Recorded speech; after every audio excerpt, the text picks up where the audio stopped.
and today I'll be talking about this physics Olympiad question about rolling without slipping and simple harmonic motion. So the question is, we have a solid sphere in this, this is a circular trough, and then we have a solid sphere, and this solid sphere rolls without slipping inside this circular trough, so it'll go like that. Um, and as it's rolling without slipping, this will be near this near the most bottom part of the trough. If the displacement is small about the from the bottom of the trough, then they'll exhibit simple harmonic motion. So then we're supposed to find the period of this simple harmonic motion. So let's start off with okay, because in the diagram it's not clear enough. um, if this is a circular trough with radius 5r, then the ball has radius r. The ball has radius r, so the distance between the center of the ball and the center of the circular trough is 4r. So that's what the diagram illustrated, but my picture was not clear. So with the problem stated clearly, let's go ahead and draw the free body diagram of the ball. So um, with the circular trough, part of it, and then we have the ball. And let's say it's an angle theta away from the vertical. So this angle theta. So then there are a few the forces acting on the ball. First force is gravity. Gravity, when split into the tangential and radial components, it would be mg sine theta and mg cosine theta. Okay, then we have the normal force, which will act at the point of contact, can be N.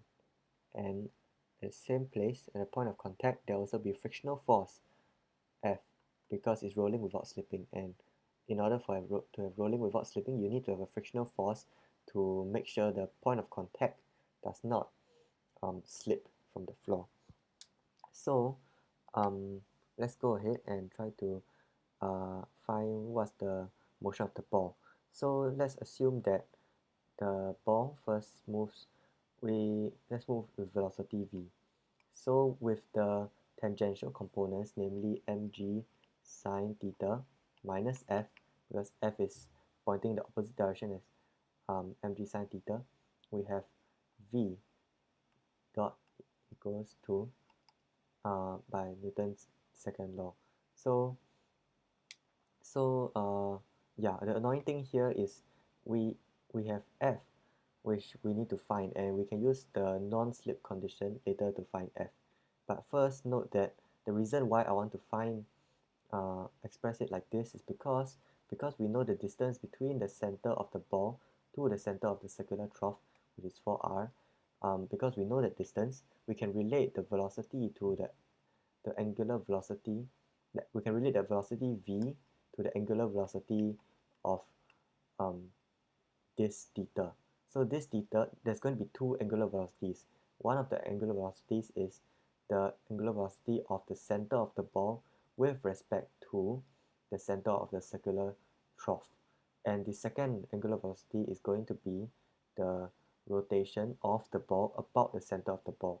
So these are fundamentally two different angular velocities, and it's important to note that they are different. So in order to relate v to the theta, we have um, v equals to 4r theta dot, but with minus sign, because as theta decreases, if v is positive, then theta decreases, hence the minus sign. So this is the motivation.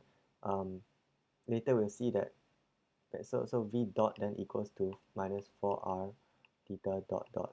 So you can see that there's a theta dot dot in the first equation, and then there's a sine theta, which is approximately theta if theta is small, and then there's f. So later we'll go back to it and we'll see that the first equation simplifies to a simple harmonic motion equation in theta, in the variable theta. But first we need to find what f is in terms of theta or v. So later we'll see that f can be expressed in terms of v, or rather v dot. Yeah, so let's examine the rolling motion of the ball. So um, so because the radius of the ball is r, F exerts a torque on it. So what are the forces that exert the torque on the ball about the center of the ball? The gravity does not, normal force does not because it's passing through the center of the ball, but F does. F is the friction, and it's because of the friction that we have rolling motion. If there was no friction at all, then the ball will simply slide up and down the circular trough, or rather left and right the circular trough without rolling. So F is solely responsible for the rolling motion. So we have F R, which is a torque on the circular ball. It's a torque on the ball about the center of the ball, and that is equals to I, the moment of inertia of the ball, times omega dot. Omega dot is the angular acceleration, and remember that this omega, this angular velocity omega, is the angular velocity of the ball with respect to the center of the ball. Is different from, so omega not equals to theta dot. Is two very different, is two different variables. Yeah. Okay.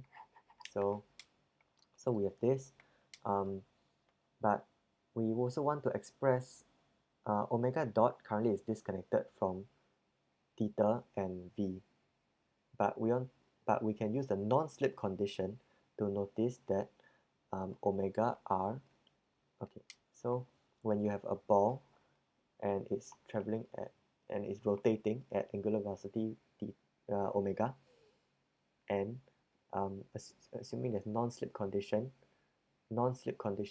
the so if there's non-slip condition and it's rotating, surely it must be moving as well, right? I mean, you can't have a wheel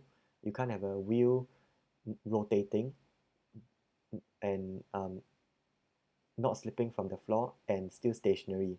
So the non-slip condition causes the ball to move at velocity v and radius, let's say the ball is radius r.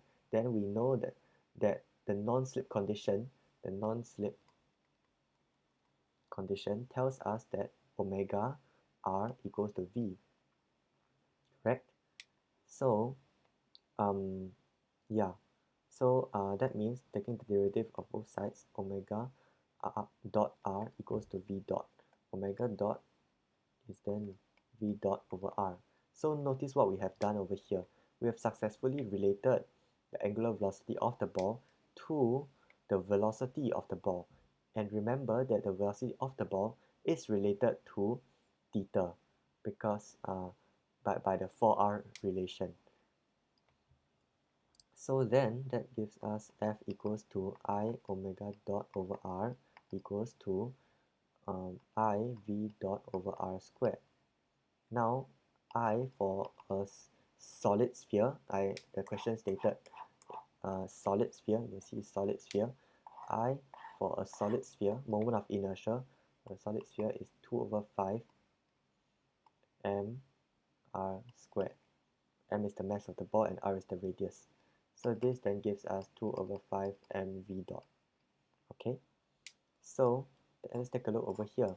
The original relation we have here, if we then plug in this new expression for f we have into the original relation, we have mv dot equals to mg sine theta minus 2 over 5 mv dot. Now bring the mv dot terms on both sides. We get 7 over 5 mv dot equals to mg sine theta. Okay, m's cancel. Then we also have v dot. Previously we stated that v dot is equals to minus 4r theta dot dot. So so minus 28r over 5 theta dot dot. We substituted in this expression into here equals to g sine theta, and yeah, then we can rearrange our equation to get theta dot dot plus 5g over 28r sine theta equals to 0. Sorry, this looks like theta equals to 0. So small angle approximation, sine theta approximately equals to theta, because remember that theta is this angle, right? And then this is the ball. So when we ask for small displacements from the bottom of the trough, that also corresponds to small angular displacement of theta. So then that gives us theta dot dot plus 5g over 228 r theta equals to 0. And this is of the form omega squared. This is of the SHM equation, right?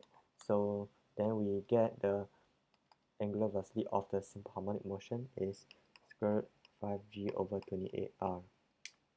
And then the period is then 2 pi over omega equals to 2 pi square root 28r over 5g.